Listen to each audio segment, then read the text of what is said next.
Namaste, Jai Hind. Welcome to the Nupur Tewari Show. Another episode on Indian Army.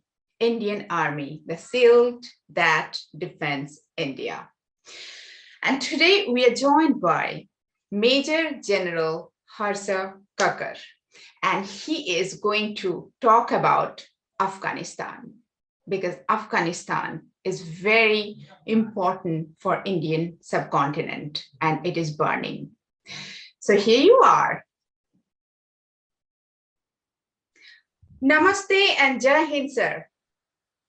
Namaste, Jai Hind. Well, thank you for inviting me over. So yes, welcome to the Nupur Tewari Show. And this show is specially designed for Indian Army. Indian Army, the shield which defends India. So, and definitely protect India. So it is, we always feel, this is definitely, we are going to discuss it in another episode. We'd love to take your more time, but we always feel that the army, our armed forces, the knowledge they have, we haven't used that much, which actually we should have, and we should have gained from them. So recently the thing is happening in Afghanistan, actually. So I think our defense expert, who can be the better than our armed forces, who actually fought, who actually experienced those things. So we'd love to know the Afghanistan, the beautiful land, what is happening today. It's very sad, and why it is happening. We'd love to know your views. See, Afghanistan has been in turmoil for a very long time. The overthrow of the king, the involvement of the Russians, the Taliban then coming in, the US wanting to throw out Russia, basically the Cold War scenario. There was a fear then that the Russians were looking to come towards the Indian Ocean. They did not want the communism to spread downwards. The same story what you found at one time in Vietnam, in Korea, it was now being repeated here. So the US paid in money, raised the Taliban, the Mujahids, whatever you want to call them. Pakistan was the nodal agency, though Pakistan was already pushing the Mujahids for a long time because they wanted to control Afghanistan, especially the Pashtuns along the Durand line. So it's been actually a state of confusion there for a very long time. Once the Russians pulled out, the militias took over, they couldn't get a hang of it, the Taliban went in, then came 9/11, the US walked in, and Pakistan, as usual, in the middle of the muddle, taking in money from the US because of the use of Karachi port and the airspace, and at the same time pushing in the Taliban, something which everyone, including the US government, knew but could do hardly anything about. And then, of course, the US pulling out and the Taliban coming in, taking over the country. Now, today we're in a state where we don't know what's going to happen. The whole world is today on a wait and watch scenario. What are you waiting and watching? You're waiting to see what type of government comes in. You're waiting to see, are they going to include the minorities? You're waiting to see, are they actually going to resolve the problems that people have been raising over a period of time? As far as Pakistan is concerned, the ISI chief is in there because they want their people in key positions. They especially want the Haqqani network to be given governorship of the border regions with Pakistan so that they could help bring down the TTP or the Tehreek-e-Taliban Pakistan, which is launching attacks in Pakistan. Today itself, there have been 2 attacks. So it's still, one would say, a bugger's muddle because you don't know how things are going to move. Panjshir is rising somewhere. Is it going to continue? The Iran president today just made a lovely comment saying that any government in Afghanistan must be an elected government. Basically, so what he was hinting at is because Iran holds another key. It's got this militia of Afghan Shias who fought in Syria, who are battle-hardened, experienced, and their loyalty is to Iran. So there's so much of confusion there. So when the world is saying we're waiting and watching, it is waiting and watching to see how the situation develops. But at the same time, there have been two very important moves by the US and the European Union. They are permitting humanitarian aid to go. So Okay. basically, you are catering for the population, but blocking the government. The Taliban still remains on the UNSC prescribed list of terrorist groups. Its leaders are still on a ban as far as air travel and movement across is concerned. At the same time, the Western powers have given them legitimacy by interacting with them in Doha and signing an agreement. So where are you in this confusion? I mean, it is True. going to take time to Exactly. evolve.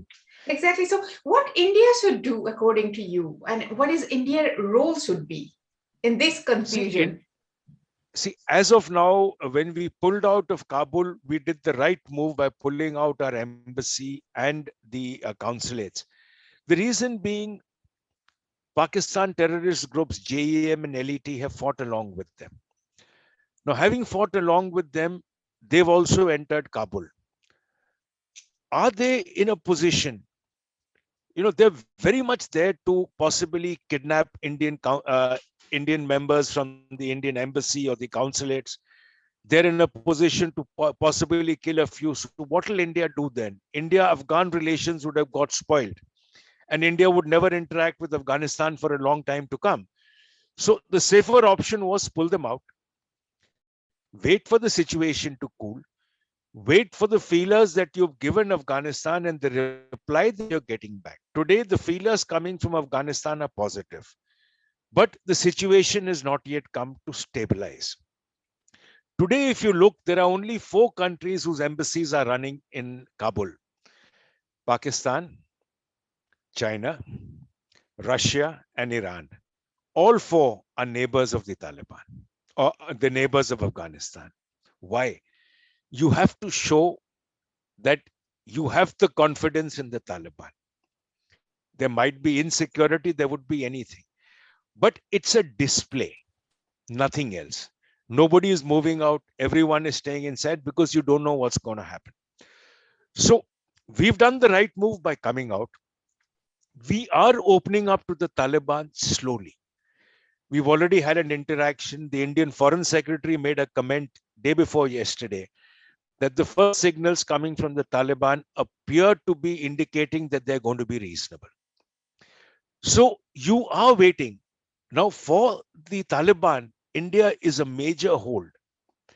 The reason for the importance of India is not because we are involved in developmental projects, which they still want us to continue.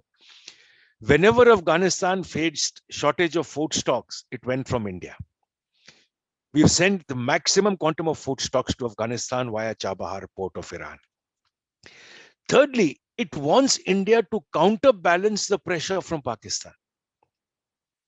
So it needs India, and it will come. But unless the situation cools, unless the government forms, unless things get stabilized, so we are not rushing, we are waiting. The government was to be announced yesterday. It's not been announced because of infighting.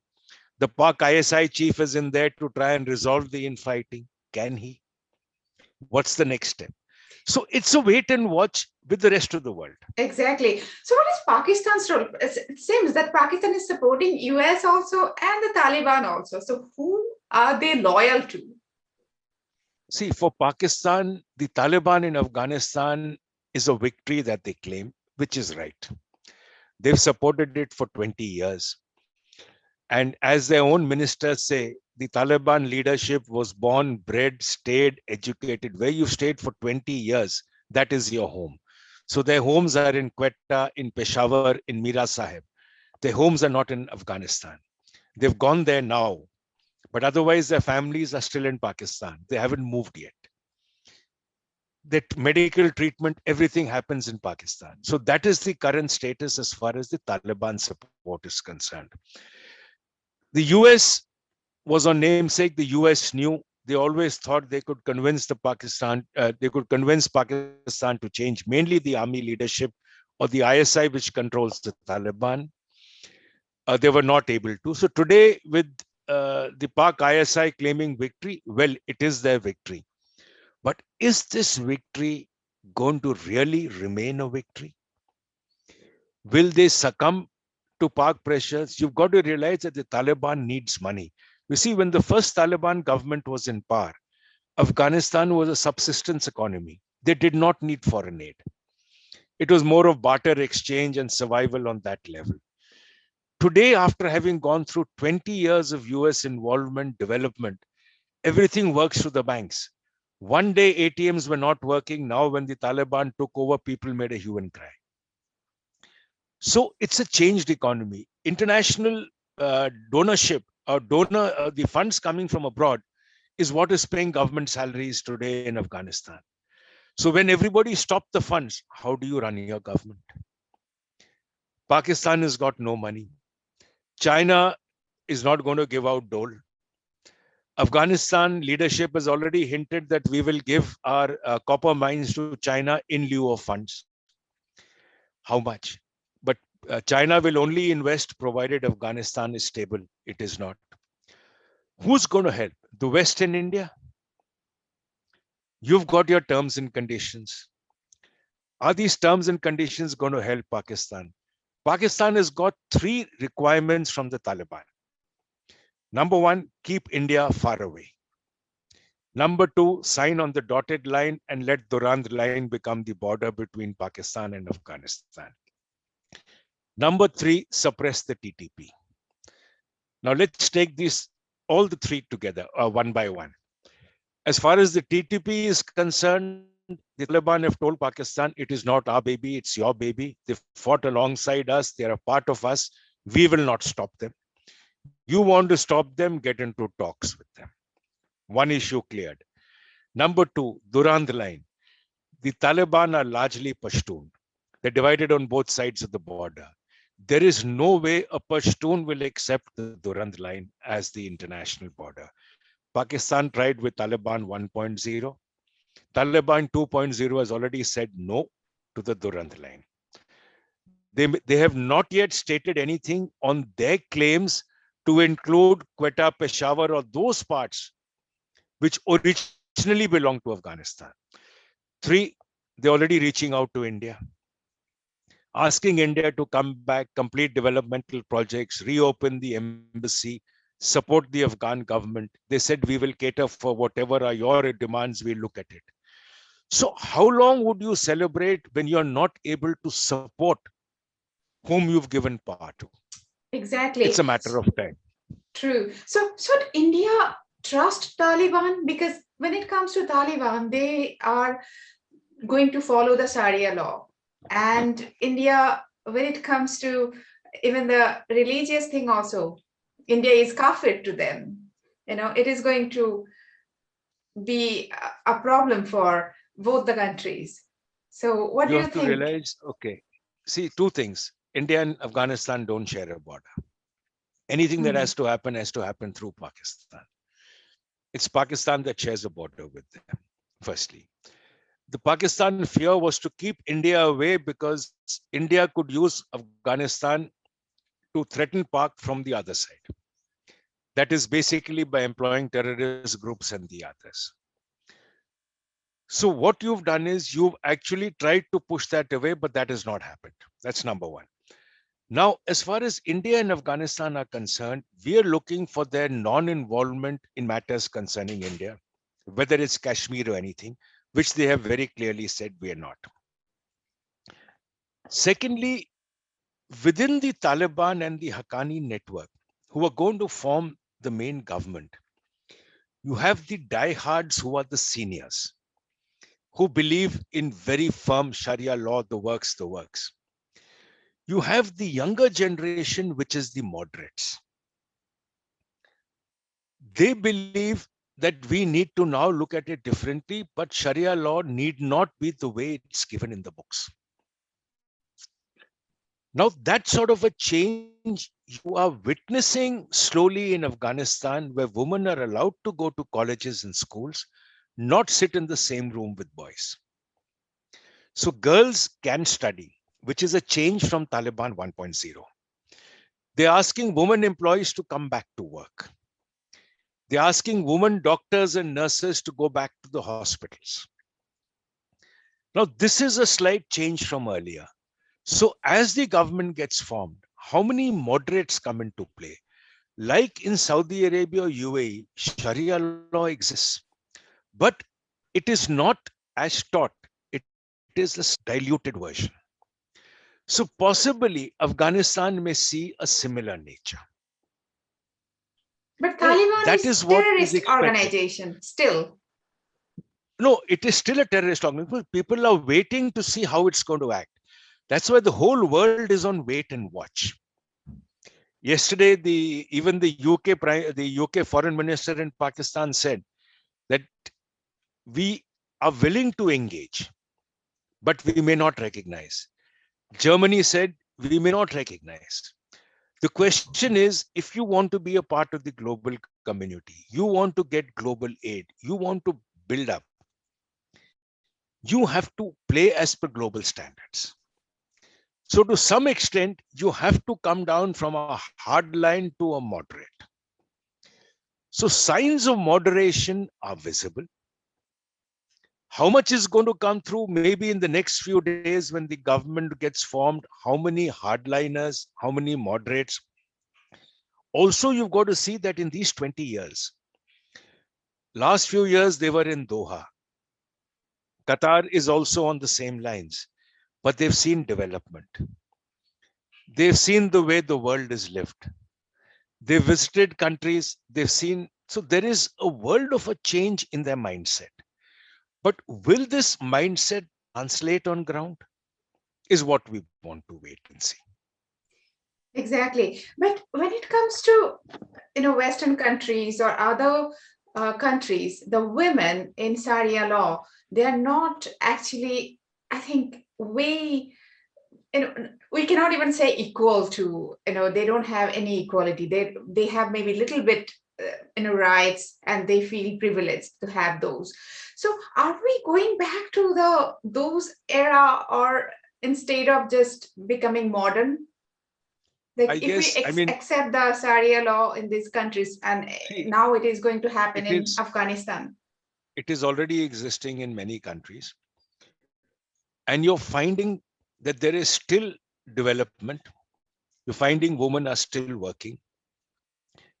Yeah, restrictions like not going out. Initially, in Saudi Arabia, women were not allowed to drive. They were not allowed to vote. Today, after decades, those rights have been given. There are still other restrictions. So with passage of time, there is a change, there is a demand as far as education starts coming into the system. So we might find a similar thing coming up. Now, by already permitting education even at the university level, there is the first signs of relaxation as per the Sharia law as compared to Taliban 1.0 when it ruled then is already witnessed. Possibly you would find the next a woman being able to come alone. Those days, women were not even allowed to work. Initially, the Taliban had blocked women from working in some places and said only your menfolk can work. But again, they've lifted the barrier. So there is going to be a fight within the Taliban Haqqani governance between the moderates and the hardliners. Who will prevail is what the world is waiting, because among the conditions laid down are human rights, rights of women, an inclusive government, including all the ethnicities, whether it's Uzbeks, Hazaras, Tajiks. So they're looking at that. So these are the terms and conditions which have been given to the Taliban. How much are they going to push through is what needs to be seen. So in India, definitely, there is some group, I think still they are celebrating the Taliban victory in Afghanistan, just like Pakistan is doing. So do you think, like, are they excited because they're going to have the Sharia law, or they consider themselves Muslim? That's why they are No, it's excited not that. because. Even among, you see, in India, these are very small groups. I wouldn't say that, I wouldn't term them by religion. To a large extent, it is more on ideology. And it is not on ideology of the Sharia. It is an ideology that anything which the current government in India has been doing, anything which goes against them, is a means of victory. Now, here, when the government pulled out from Afghanistan, despite having spent about $3 billion in developmental aid, none of which, of course, is going to give you back returns, because these were projects being done for the people of Afghanistan, not as a money-making project. But the fact is that it was India which was pushed back. So for them, that is a cause for celebration. You've also got to look at it this way. The demands for Sharia in Europe are coming out from those who went as refugees from countries which were in turmoil, whether it was Syria, whether it's Libya, whether it's Afghanistan. So when you go into a westernized society, that is when you demand Sharia. In your own home, you don't. They ran from there because of the violence, because of such, pressures. But once you're there, then you look at it. So that's a difference. But in India, it's not that you're celebrating on account of Sharia. You're celebrating because you feel that you are against the current dispensation, and you feel that it's a defeat for the current dispensation. So, since you mentioned that the European country, those who came as a refugee, they're just demanding for Sharia law. The same thing happened here. I have a Canadian friend, and he was saying that I'm not going back to Canada ever. I'll be living here in Japan forever. Why is that? Because Canada accepted a lot of refugees, and it's not safe anymore. So that he felt. Not only him, there are many, Canadian I know here in Japan. They feel that way. Do you think that the same thing can happen, Canada or any countries, whether they're coming as a refugee and they can take over that country and No, just it's not the implement question of Sharia law? takeover. No, it's not the question of takeover or implement. You see, what happens with period of time, there is a change in population. The Western population, to a large extent, is not growing at the level at which it should grow to maintain itself. The birth rates are very low. Now, those who are coming in, when you have a high birth rate, so you're changing the density of population over a period of time. Now, when I was in Canada doing a course in 2006, we had one of the demographic experts from Ottawa who came down and briefed us when we were there in Toronto. He said that by 2050, you would find that the South Asian community, or the Asian community, including South Asia and China, of course, it may now be faster with the rate refugees are moving in, would become the majority in Canada. The reason being basically lower birth rates of the Canadians and higher birth rates of the other communities that are coming into Canada. So demographic change starts setting in. It takes time. Now, same thing is happening in Europe. That is why a number of countries in Europe have now put a ban on movement of refugees. You find even Turkey, for example, has now built a border, has built a wall on its border with Iran to prevent Afghan refugees from coming in. The other smaller countries, Romania, Lithuania, most of them are refusing to accept. And the reason is this, because they don't want any change in demography which would affect them. Countries which have accepted are finding, if you look at Sweden is one, where you're finding a rather fast change of demography. Netherlands, I think, is another one which is getting this change. So this is happening. And this is a global move. So we are going back to the Afghanistan again. Some of my Afghan friends, actually, especially the women, I spoke, they're in US now, and they feel that they're betrayed by US. So what is your view on that? Every nation which functions today does so in its own national interest. There is no way that a nation considers itself that it will do it, work for other nations and spend its own money for other reasons. 20 years they've been there. Yes, the fact was they shouldn't have pulled out the way they did. It should have been a steady, slow pullout. They shouldn't have stuck to it at that speed of immediately in the last, immediately pulling out. They shouldn't have stopped the support. They should have permitted the contractors to continue supporting the Afghan forces. Because when you started pulling out, You pulled out the contractors, you pulled out air support. So the forces that you trained to operate with this have suddenly been left. So that is not the answer. The question was, the solution basically would have been a more planned handing over, a more planned operational transfer of operations and assets, rather than an immediate pullout over a short period. So by doing that, what you actually, yes, what they say that they were betrayed is because of this, the way the US acted. On top of it, you employed Afghanis to work with you for 2 decades. Now you dump them there, left them there. So what does that mean? You've left them at the mercy of those against whom they fought. And revenge will take place. So Exactly. yes, there have been flaws, but the fact is that as a nation, the US would act in its own interest. Nobody can tell the US that you must act in others' interests. True. So do you think if we had Trump as a US president, things would have been different? Trump had announced 1st May as the deadline. How much he would have agreed to change it? How much would he have agreed to ensure that another accord is reached and implemented before he pulls out? Nobody knows, because we can't hamper on it. But it was he who signed the initial accord. It was he who gave legitimacy to the Taliban by engaging in talks.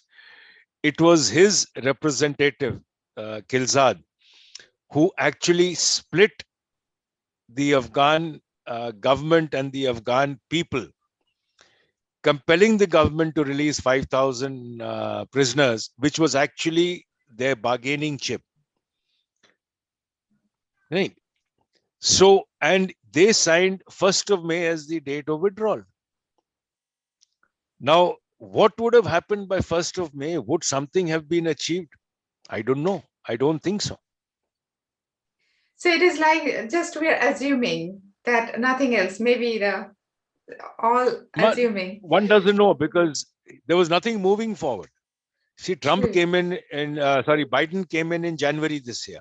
Hmm. Now, what happened between the agreement last year and January this year? Nothing moved. True. Exactly. So here is we find that Pakistan is some people say this is Pakistan is not a country, it's a state of mind, but definitely, they are more interested in other countries than their own countries, because since we have relation, if we go to the Afghanistan, we have to cross Pakistan, definitely. So what is actually Pakistan wants for Pakistan or Pakistanis? What do you think, that they are not doing things for their own development? You've got to realize that Pakistan has got a sinking economy. It's controlled by the army. The government is a puppet. The more you display interest in others and the more you project negativity of others, the more is the mindset of the person who's suffering because of lack of jobs, lack of food, high inflation. I mean, everything that is going there gets diverted. So if Imran Khan is to talk about growth, he will say India went to -7%, we are up at 0.4%. So anything he has to say, he's got to compare it. The reason is to divert attention. For 7 decades, the history, everything has been turned away from reality into another form. And they've only been made to believe that the cause of all their ills is India, the US, and other nations. So by continuing the blame, you are diverting their attention from wherever it is. Today, there was a tweet by one of the known Pak journalists, where he clicked the photograph of the border in Rajasthan and said, why is the Indian side so green and why is ours so barren? And the answer given by some of the Pakistanis was, because when the Indus Treaty was signed, Indus Water Treaty was signed, we made a blunder, we gave the wrong rivers to India. I mean, you see the sort of thing, everything gets linked to India. The fact is, the Indian government made canals over decades. So the desert got converted into a green land. And today it is India's largest granary. They did nothing. But yes, where does the blame come? Yeah. So you're finding that everything is getting linked. I mean, if Imran is to talk of, if when they talk of Afghanistan, they have over the years projected the story that India is using Afghanistan to target Pakistan. Over the years, TTP is an Indian creation. The Baluch freedom movement is an Indian creation. Now, when the Taliban today says that the TTP is a part of us, they are our members. The TTP leaders have sworn allegiance to the Taliban. The Haqqani says we are close to them. Where is India in the picture? If today they are being attacked by the TTP with India, not in Afghanistan, can they blame the Taliban? No. They will continue saying it is you who are supporting them. How are you supporting them? Nobody knows. So every ill of theirs is given here. So Imran Khan is feeding all the lies to the normal civilian that just to stay in the power. No, not to stay in power. You see, it is to his staying in power depends on how long the army wants him to, and whether they want him to continue, because they need someone whom they can control and who sings to their tune. So that is what it is. The fact is that you have to divert minds from suffering by choosing something which is different. So what they're doing is they're basically projecting all failures on their side is because of Indian actions. That is where the cause is. And then the other thing that they continue projecting is Kashmir should have been ours. It is not ours. So until we get back Kashmir, we will not give up. So anything going wrong in Pakistan, you rake up Kashmir. So the people's mind goes that India is holding on to our territory. Until we get it back, we will not give up. So you forget your sufferings because your mind goes on to another issue. So the whole focus it was Kashmir, and the whole country's focus as well, rather than their own development. That is the point. This is such a sad thing, actually, because I'm a history student, and in Pakistan or whatever, it is a part of India. It was now if I say it will become really an issue, though. But now it is sad that the country, once upon a time, we had such a great civilization, and now look at that. What is happening in that land? That is the sad part. In fact, it was developing very well till about I think the 60s, when it started deteriorating. Till then, Pakistan was developing much better than India was. Wow. Then mismanagement, army rule.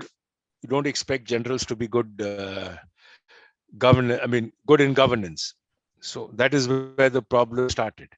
And after that, with the army having taken over, if you're going to spend 30, 35 or 40% of your budget on defense, how are you going to manage your country? True. And it's a sad thing. But thank you so much for all the enlightenment, all the, the information which actually we don't understand. And definitely a defense expert, listening from you, it was so easy to understand things, how the problem started. And I'm sure the viewers are going to really enjoy this conversation. And for the viewers, I would like to say that definitely Sir is going to join us again, because we have a lot to talk, and especially about the Indian Army. So definitely, thank you so much for all the knowledge, all the information. Thank you, Nupur. My pleasure, totally. Thank you very much. Thank you so much, and Jai Hind. Jai Hind.